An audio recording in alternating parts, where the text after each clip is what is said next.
예, 안녕하십니까. 오늘은 과수 화상병 예방에 대해서 말씀드리겠습니다. 화상병 예방 약제로 석회 보로덱을 공급해 드리는데 이번에 공급해 드리는 건 IC 보로도라는 약제입니다. 그 살포 시기는 그 휴명기 때 살포하시는 거고, 배나무 경우에 개화 전까지, 사과는 발화 전에 살포를 해 주시기 바랍니다. 희석 배수는 500리터 기준으로 5kg 한 봉, 100백입니다. 주의사항은 약제 살포는 아침 이슬이 마른 후부터 오후 3시 이전에 살포를 해주시고요. 강우 직후라든지 약제 살포 후 2, 3일 이내에 강우가 있으면 약해가 발생이 우려되고요. 고착제 등을 혼용 살포하시면 효과가 더 높아집니다. 혼용 가능 약제 외에 살균살충제 7일 이내에 근접 살포를 해주시면 안 되고요. 핵가류는 배와 배추 등 생육기에 살포했을 때 약해가 심하기 때문에 살포를 해주시면 안 됩니다. 석회 유황합제와 보로덱은 10일간의 간격을 유지해서 살포를 해주시면 되겠습니다. 파라핀계 전착제는 다음과 같은 여러 가지가 제품으로 돼서 나옵니다. 케어스라든지 아비온이라든지 이런 약제를 혼용했을 경우에 일반적으로 약효 증대하고 약효의 지속 기간이 연장될 수가 있겠습니다. 석회 보로도액은 병의 예방 목적으로 많이들 사용합니다. 특히 세균성 병인 경우에 예방약제의 효과가 상당히 좀 높은 편이고요. 작물 표면에 보호막을 형성을 합니다. 작용 기작을 보시면은 황산구리와 석회가 같이 식물체 표면에 이렇게 해서 도포가 되면서 병원균이 침투가 됐을 때 병원균의 단백질과 결합해서 대사 교란을 유도하는 역할을 합니다. 구리 성분이 병원균을 방지하는 거고요. 석회가 구리의 약해를 경감시키는 역할을 합니다. 최근에는 냉해 예방에도 이 IC 보로도액이 효과가 있다고 얘기를 합니다. 농진청에서는 뭐 연구 데이터는 정확한 건 없지만은 일반적으로 식물체에 그 서리가 내릴 때 빙액 활성 세균이 있는데 이 밀도를 저하시키고 석회에 의해서 발열작용으로 해서 보온 효과 때문에 냉해 예방도 가능하다고 합니다. 올해 저희 여주시에서 소독용 알코올 스프레이를 이제 2개씩 공급을 합니다. 전정 도구는 철저하게 70% 알코올이라든지 락스 20배 액으로 10초 이상 담그거나 분무기로 골고루 살포를 해줘갖고 화상병이 예방될 수 있도록 적극 노력을 해주시기 바라겠습니다.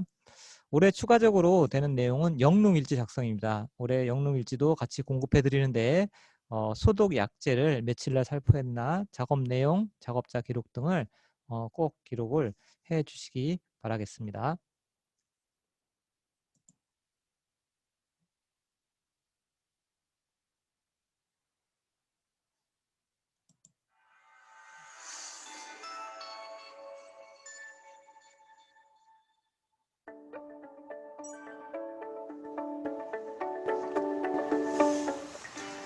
과일나무의 코로나 또는 에이즈라 불리는 과수화상병 때문에 우리 농가에 비상이 걸렸습니다. 과수화상병은 발생 후 한 달 만에 축구장 380여 개 면적에 달하는 과원을 폐원시킬 만큼 아주 치명적인 세균병인데요. 빠른 전염력에도 불구하고 치료할 수 있는 약이 없어서 더 큰 피해가 우려되고 있습니다. 따라서 병에 걸리지 않게 미리미리 예방하고 발생 즉시 메모라는 것만이 최선의 방법인데요. 배와 사과나무의 최대적 과수화상병 대처 요령에 대해 알아봅니다. 과수화상병은 세균에 의한 병으로 나무의 껍질이나 가지의 궤양에 휴면 상태로 존재하다 초봄에 기온이 상승하면 궤양 부위로부터 활성화되는데요. 세균은 수액 이동에 따라 나무 껍질 표면으로 이동해서 궤양부에 세균 점액을 형성하고 이 세균액이 강수, 바람, 곤충, 조류, 작업도구에 의해 옮겨져 감염됩니다. 그리고 감염된 꽃에 접촉한 곤충이나 비를 통해서 주변에 개화된 꽃으로 점점 더 병균이 퍼지게 되는데요. 감염된 꽃에서 신초로, 신초에서 새로운 신초로 감염이 확산되거나 농작업자의 작업도구에 의해 전염되면서 결국 나무 전체가 고사하게 됩니다.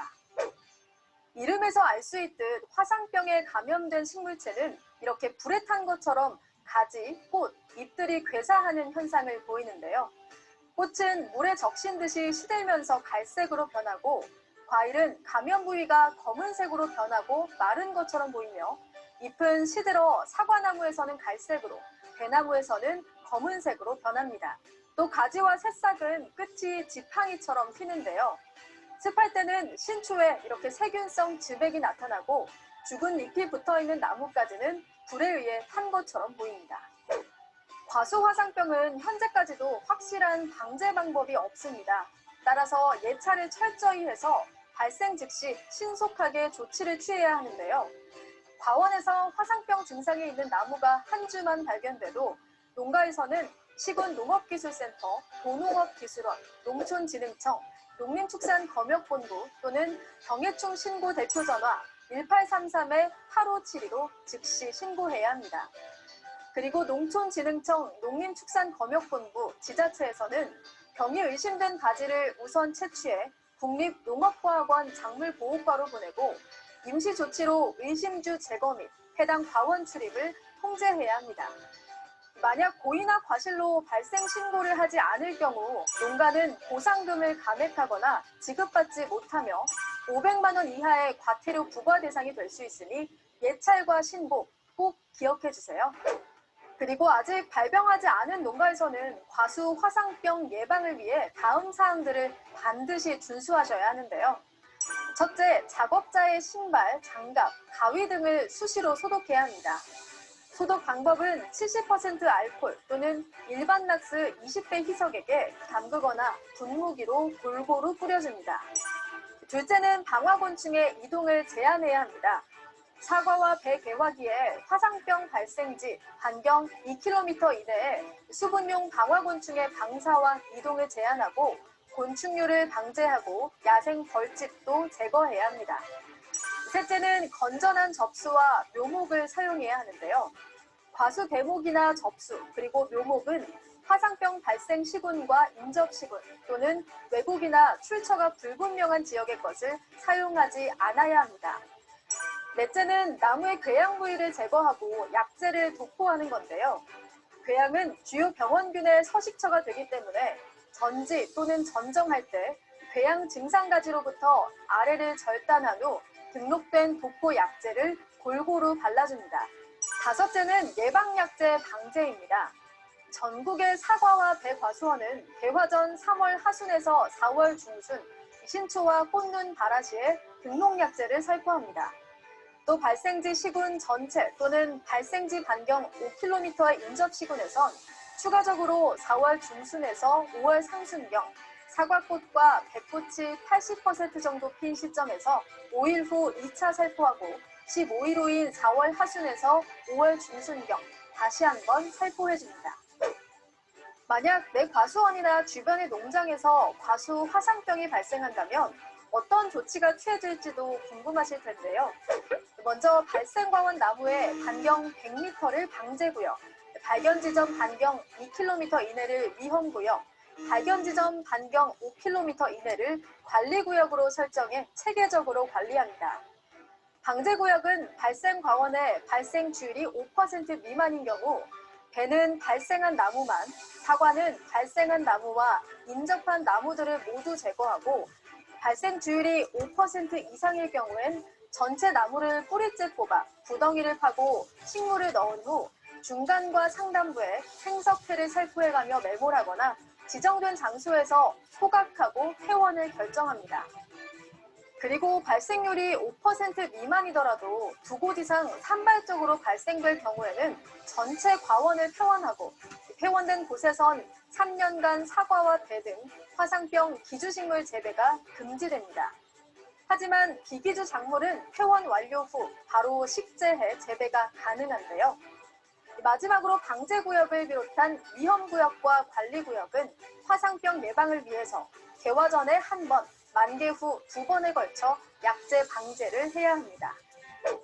한번 감염되면 3년간 사과와 배 그리고 기주식물들의 재배가 금지되는 과수화상병. 피해 농가는 금전적 피해뿐만 아니라 심리적 피해도 큰데요. 정부에서는 방제 명령에 의해 손실을 받은 자는 방제가 끝난 후 30일 이내에 손실보상 청구서를 지방자치단체장에게 제출하면 손실보상을 받을 수 있습니다. 빠른 전염력과 치료제가 없다는 점에서 과수화상병은 코로나19와 많이 닮았는데요. 마스크 쓰기에 전 국민이 동참하고 생활 속 수칙을 잘 지켜 방역 선진국으로 세계 찬사를 받은 것처럼 우리 과수농가에서도 꼼꼼한 예찰과 신속한 신고, 그리고 예방수칙 준수로 이 위기를 잘 극복해 나가시길 바랍니다.